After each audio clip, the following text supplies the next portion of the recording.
भारत की one day team के उपकप्तान श्रेयस अय्यर को ऑस्ट्रेलिया के खिलाफ तीसरे वनडे मैच के दौरान पसलियों में लगी चोट के बाद सिडनी के हॉस्पिटल में भर्ती किया गया था और फिलहाल श्रेयस को आईसीयू में रखा गया है क्योंकि जांच जब की गई उनकी तो उनकी इंटरनल ब्लीडिंग अंदर ही अंदर खून का रिसाव हुआ है। श्रेयस की हालत फिलहाल स्थिर स्टेबल बताई जा रही है। आपको बता दें कि 25 अक्टूबर को भारत और ऑस्ट्रेलिया के बीच तीसरे वनडे मैच में श्रेयस को उस वक्त चोट लगी जब ऑस्ट्रेलियाई पारी के दौरान ऑस्ट्रेलिया के बल्लेबाज एलेक्स कैरी ने हर्षित राणा की गेंद पर एक ऊंचा शॉट खेला और बैकवर्ड पॉइंट पर जब फील्डिंग कर रहे थे अय्यर पीछे तेजी से उन्होंने दौड़ लगाते हुए वो शानदार कैच पकड़ा। बहुत मुश्किल कैच माना जाता है जब कोई फील्डर पीछे भागता हुआ कोई कैच पकड़ता है, लेकिन इसी दौरान कैच पकड़ते हुए श्रेयस अय्यर जमीन पर गिर गए। जोर से उनका जो बायां हिस्सा है पसलियों का वो नीचे जमीन पर टकराया, उनको जोर का झटका लगा। इसके बाद उन्हें मैदान से एहतियातन बाहर जाना पड़ा,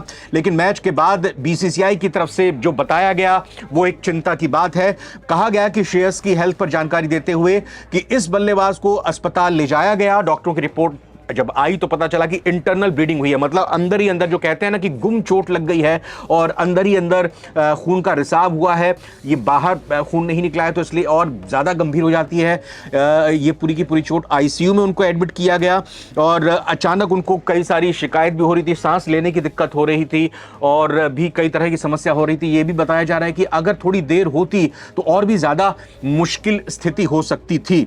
फिलहाल बीसीसीआई की तरफ से मेडिकल रिपोर्ट जारी की गई है। अभी क्या स्थिति है ताजा वो समझेंगे। मेरे साथ नित्यानंद हमारे सहयोगी navhartimes.com के जुड़ चुके हैं। इसके अलावा ये भी जानने की कोशिश करेंगे क्योंकि वाइस कैप्टन है श्रेयस अय्यर भारतीय वनडे टीम के और वनडे फॉर्मेट में ही अभी हाल फिलहाल में वो टीम का हिस्सा है।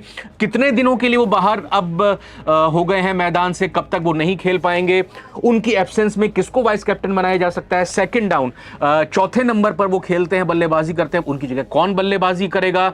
और साथ ही साथ सवाल यह भी कि रोहित और विराट जिनको लेकर लगातार सवाल उठ रहे हैं, अब एक और एक्सपीरियंस प्लेयर अगर चोट के कारण बाहर हो रहा है और रोहित विराट को लेकर तमाम सवाल उठ रहे हैं तो रोहित और विराट को लेकर इस पूरे घटनाक्रम से कैसे कनेक्ट किया जाए। सबसे पहले बताइए नित्यानंद जी कि क्या अभी बीसीसीआई की तरफ से श्रेयस अय्यर की हेल्थ के बारे में जानकारी दी गई है।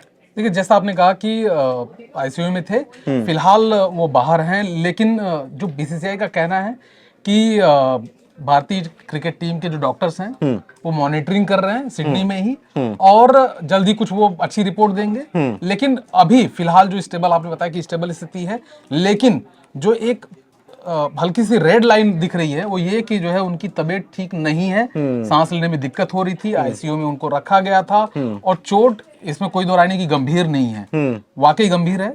तभी जो पसलियों में चोट लगी थी, उनको सांस लेने में दिक्कत हो रही थी और ये तमाम चीजें हैं। और एक जो सबसे बड़ा जो आपने सवाल पूछा कि ये क्या कब तक वापसी करेंगे, हाँ, तो देखिए मुझे जो महसूस हो रहा है वो हो रहा है कि या तो आईपीएल में करेंगे और अगर इंटरनेशनल क्रिकेट को देखेंगे तो ये जुलाई में हो सकता है वापसी करेंगे। यानी कि आईपीएल अगर मार्च में स्टार्ट होता है, क्योंकि शुरुआत में यही कहा गया था कि 15-20 दिन का वक्त लग सकता है, लेकिन जब आईसीयू में उनको एडमिट किया गया और उनकी तमाम रिपोर्ट जब सामने आई तो यही कहा गया कि नहीं, 15-20 दिन नहीं लग रहे, उनको और रिकवर होने में ज्यादा समय लग सकता है। यानी कि आपके मुताबिक अगर हम अभी 27 अक्टूबर को ये वीडियो रिकॉर्ड कर रहे हैं, मार्च में आईपीएल की शुरुआत होगी।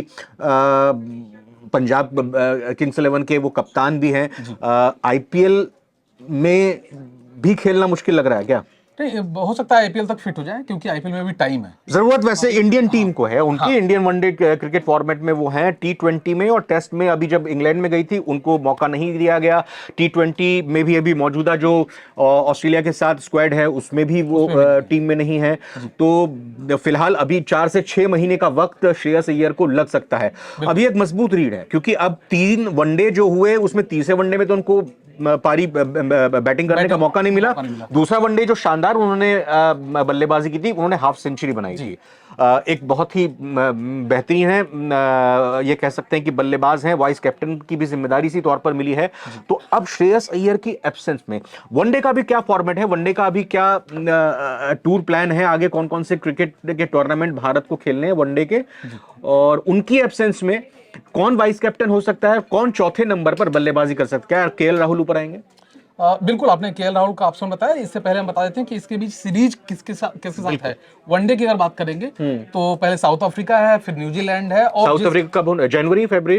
दिसंबर में, नवंबर अच्छा, दिसंबर में। नवंबर फिर दिसंबर। उसके बाद जनवरी में जो है न्यूजीलैंड है, और फिर जुलाई में इंग्लैंड है। इंग्लैंड, ये तीनों मतलब इनके साथ वनडे सीरीज भी होनी है, वनडे सीरीज भी होनी है, T20 भी है, टेस्ट तो भी बड़ी होनी टीमों के साथ मुकाबले होने हैं। जी। तो न्यूजीलैंड, साउथ अफ्रीका और इंग्लैंड की अगर बात करें तो मिस करेंगे, फिर इसका मतलब है हम बिल्कुल श्रेयस मिस अय्यर को। करेंगे, क्योंकि आप वो उप कप्तान बनाने का मतलब ये है कि अगर आपका कप्तान चोटिल होता है तो उनकी गैर मौजूदगी में आप कप्तान के तौर पर भी देख रहे हैं। हाँ। और चूंकि रोहित शर्मा को आप हटा चुके हैं, तो रोहित शर्मा को कप्तान बनाए रहे। हाँ। इसके बाद आप किसकी तरफ मूव करेंगे? केएल राहुल की तरफ।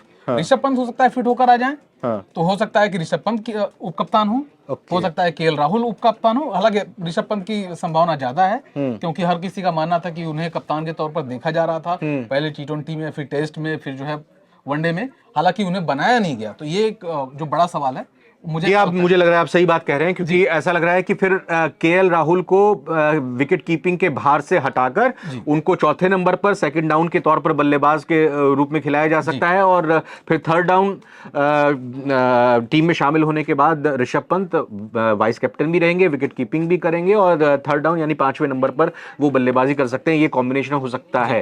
बिल्कुल। और यहाँ भूलना नहीं चाहिए कि हार्दिक पांड्या भी चोटिल थे, वो भी बाहर हैं। हार्दिक पांड्या लेकिन लंबे से, आप बताइए, हार्दिक पांड्या लंबे समय से वनडे फॉर्मेट नहीं खेल रहे, वो सिर्फ और सिर्फ T20 फॉर्मेट ही खेल रहे हैं। आप T20 वर्ल्ड कप के टाइम से पहले भी अगर देखो तो वो लंबे वक्त से T20 ही खेल रहे हैं। एक्चुअली जब वो टीम में आते हैं, चोटिल हो जाते हैं, फिर वापस चले जाते हैं। नहीं, T20 तो खेल रहे हैं ना वो। हाँ, T20 खेल रहे हैं, और लेकिन फिलहाल तो चोटिल। नहीं, मैं इससे आपसे एक मत नहीं हूं, क्योंकि भारत की टीम वनडे में अपने हार्दिक पांड्या से अब आगे देख रही है, चाहे वो हर्षित राणा के तौर पर हो, नीतीश कुमार रेड्डी के तौर पर हो, शिवम दुबे के तौर पर हो। आप दो फिर स्पिनर को देख लीजिए, अक्षर पटेल हो गए आपके ऑलराउंडर, आपके फिर वॉशिंगटन सुंदर हो गए। तो मुझे लग रहा है, नहीं, मैं ऑलराउंडर की बात कर रहा हूं, अगर ऑलराउंडर की भूमिका का आप देख रहे हैं, तो मुझे लग रहा है कि वनडे में 2027 के प्लान में नहीं है, फिलहाल वनडे की टीम के प्लान में, मैनेजमेंट में अभी नहीं है हार्दिक पांड्या। आप कह भी सकते हैं, लेकिन मेरा मानना है कि अगर एज अ क्रिकेट रिपोर्टर में देखूं, तो मुझे लगता है कि हार्दिक पांड्या किसी भी फॉर्मेट में, मैं तो चाहूंगा कि टेस्ट भी खेलें, तो बात सही है। लेकिन जो है, जो मौजूदा परिस्थिति है उसमें अगर आप उस सिनेरियो में जाएं, तो उसमें हार्दिक पांड्या लॉन्ग फॉर्मेट खेलना पसंद नहीं करते। यही वजह है कि उनको बाहर रखा जाता है, और कई बार वो चोटिल हो जाते हैं। तो ऐसी स्थिति में भी हमने देखा, 2023 विश्व कप में भी देखा, उससे पहले भी बड़े टूर्नामेंट में देखा था, एशिया कप में देखा था, उससे पहले चोटिल होकर बाहर हुए थे। तो ऐसा जो मेरा मानना है कि आप जब भी उनको खिलाते हैं तो वो आपको पेबैक करते हैं, रिजल्ट देते हैं, तो मैं उनको चाहूंगा कि वो खेलें। लेकिन हाँ, अगर वो चोटिल होते हैं तो आपके पास ऑप्शंस होने चाहिए, और ऑप्शंस जैसा आपने गिनाया यहाँ पर, नीतीश रेड्डी हैं, शिवम दुबे हैं, वॉशिंगटन सुंदर हैं, और अक्षर पटेल हैं। ये चार आपके पास बेहतरीन। हर्षित राणा को भी तो ऑलराउंडर ही बनाया जा रहा है। हर्षित राणा बना गेंदबाजी की, बस मुझे थोड़ा सा डर ये कि इरफान पठान न साबित हो, क्योंकि आप एक अच्छा पेसर खो देंगे। और 8 मैचों में 16 विकेट लिए हैं अभी तक हर्षित राणा ने, और ऐसा अश्विन ने किया था। शुरुआती 8 मैचों में 16 विकेट लिए थे, और भी कुछ खिलाड़ी जिन्होंने अच्छा प्रदर्शन किया, लेकिन 8 मैचों में 16 विकेट कम नहीं है। रोहित और विराट ने, दोनों ने अपनी उपयोगिता साबित कर दी और बता दिया, सभी आलोचकों के मुंह बंद कर दिए। लेकिन अगर आप टीम कॉम्बिनेशन देखते हैं, ओपनिंग में देखते हैं, आप जायसवाल को लेकर अब वनडे में चल रहे हो, मैं ये सवाल आपसे पूछना चाह रहा हूं कि श्रेयस की एब्सेंस में, क्योंकि श्रेयस अब काफी एक लंबे समय से भारत की टीम के साथ हैं, रोहित और विराट, बार बार सवाल यह है 27 खेलेंगे कि नहीं खेलेंगे, लेकिन अभी आगामी हमारे 3 बड़े टूर होने हैं, या कहीं के 3 बड़े टीमों के साथ मुकाबले होने हैं, तो रोहित और विराट को लेकर अब संशय और कोई सवाल ना तो उनकी परफॉर्मेंस के आधार पर होना चाहिए, और ना ही श्रेयस अब जिस तरह से बाहर हो गए, आपको इन बड़ी टीमों के खिलाफ आप कोई नया खिलाड़ी मुझे नहीं लगता कि आप लेकर आएंगे। और ये मानकर चलिए कि रेस्ट के नाम पर इन दोनों बड़े खिलाड़ियों को बाहर नहीं रखा जाएगा।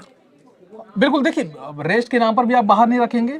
परफॉर्मेंस इतनी जानदार है, शानदार है कि उनको आपको रखना पड़ेगा, क्योंकि फैंस आपको लगातार क्रिटिसाइज करेंगे, हमलावर रहेंगे। सोशल मीडिया पर क्रिटिसिज्म बहुत मायने रखता है। फिलहाल ये कोई कहे कि हम नहीं देखते, टीवी नहीं देखते, हम सोशल मीडिया नहीं देखते, लेकिन मायने रखता है। और कई चीजें इनके दबाव में भी ली जाती, मुझे ऐसा लगता है कि आप सोचते हो कि अच्छा ठीक है यार, बहुत लोग प्रेशर कर रहे हैं, कब किस खिलाड़ी को देते हैं मौका, इस तरह की चीजें होती हैं। और उसके बाद आप एक और चीज है, आप आराम इसलिए भी नहीं दे सकते क्योंकि उनके पास कोई प्रेशर नहीं है, कोई वर्कलोड मैनेजमेंट टाइप का हिसाब नहीं है, क्योंकि वो एक ही फॉर्मेट खेल रहे हैं। हाँ, ठीक है, तो वैसे में शिकायत वो खुद करेंगे कि भैया हम तो एक ही फॉर्मेट खेल रहे हैं, टेस्ट और T20 में तो है नहीं, तो आप कैसे हमें हमें वर्कलोड मैनेजमेंट के तहत आप जो है आराम देंगे। तो ये इस तरह से देखिए, मैनेजमेंट के सामने सिर्फ और सिर्फ एक रास्ता है, या तो आप उनको खिलाओ, अगर वो परफॉर्म नहीं करते तो बाहर कर दो। सही बात है। ये इस दोनों के अलावा कुछ नहीं है। हाँ, और गौतम गंभीर भी इस बात को जानते हैं, इसलिए वो मौज भी लेते दिखे जब शतक के बाद वो वापस लौट रहे थे, बोल देख ले भाई सेल्फी दे दे। ये कह रहा था लास्ट वनडे तो पारी है आपके। हाँ, सही बात है। तो और एक चीज और है, जब कोई बड़ा खिलाड़ी होता है और अपने पीक को पार कर चुका होता है, हाँ, उस वक्त आप उसके फॉर्म पर सवाल उठाते हैं, फिटनेस पर सवाल उठाते हैं। उस परिस्थिति में वो वजन कम करके, फिटनेस साबित करके, बैटिंग में परफॉर्म करके अगर देता है आपको, तो फिर जो है आप मजबूर होते हैं क्रिकेट 11 में शामिल करने के लिए। नित्यानंद जी, श्रेयस के साथ ही इस वीडियो को समाप्त करेंगे उन्हीं की बात करते हुए कि अभी वो सिडनी के हॉस्पिटल में है। कहा यह जा रहा है कि एक हफ्ते वहीं पर डॉक्टरों की निगरानी में वो रहेंगे और एक हफ्ते के बाद वो भारत लौटेंगे और इलाज तो जारी रहेगा। यानी कि अभी एक हफ्ते का टाइम उनका भी और है वहां पे अस्पताल में, आईसीयू में, या ये कहें कि हॉस्पिटल में एडमिट रहने का। बिल्कुल, देखिए एक सप्ताह माना जा रहा है, हो सकता है कि एक सप्ताह से ज्यादा हो, क्योंकि जब किसी क्रिकेटर की बात आती है, छोटे क्रिकेटर की भी बात आती है, तो बीसीसीआई कहीं भी रिस्क नहीं लेता। ओके। और हम ऋषभ पंत को एक एग्जाम्पल के तौर पर देख सकते हैं कि ऋषभ पंत जब पूरी तरीके से फिट हो गए, तब वो जो है सामने आए, जब उठने लगे, चलने लगे, तब उन्होंने वीडियो शेयर किया। कोई किसी तरह की जो है हाइप नहीं, आप ऐसी बात मत कीजिए। वो तो फिर बॉलिंग कराते हुए अपने घर की पिच पे तो मोहम्मद शमी को हम देखते ही हैं, वो तो चीख चीख कर कह रहे हैं कि मैं अवेलेबल हूं। तो ऐसी बात अभी गौतम गंभीर के वक्त में नहीं करनी चाहिए। देखिए उसमें एक चीज मैं और जोड़ देता हूँ शमी वाले मामले में।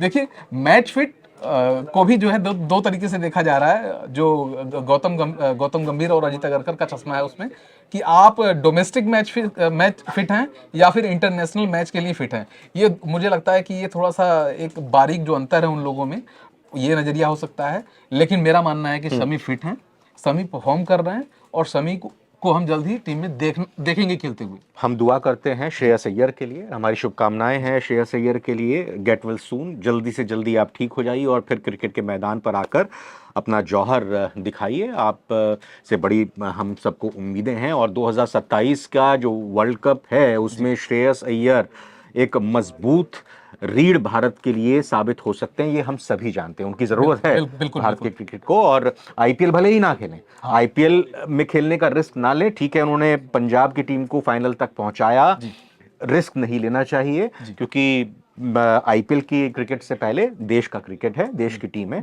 उसमें उनको होना चाहिए। नित्यानंद जी, बहुत बहुत धन्यवाद आपका करना चाहेंगे। फिलहाल आप हमारे साथ जुड़े, आपका क्या मानना है, कौन ले सकता है श्रेयस अय्यर की जगह और उपकप्तान किसको बनाया जाना चाहिए, कमेंट करके जरूर बताइएगा। फिलहाल इस वीडियो में इतना ही।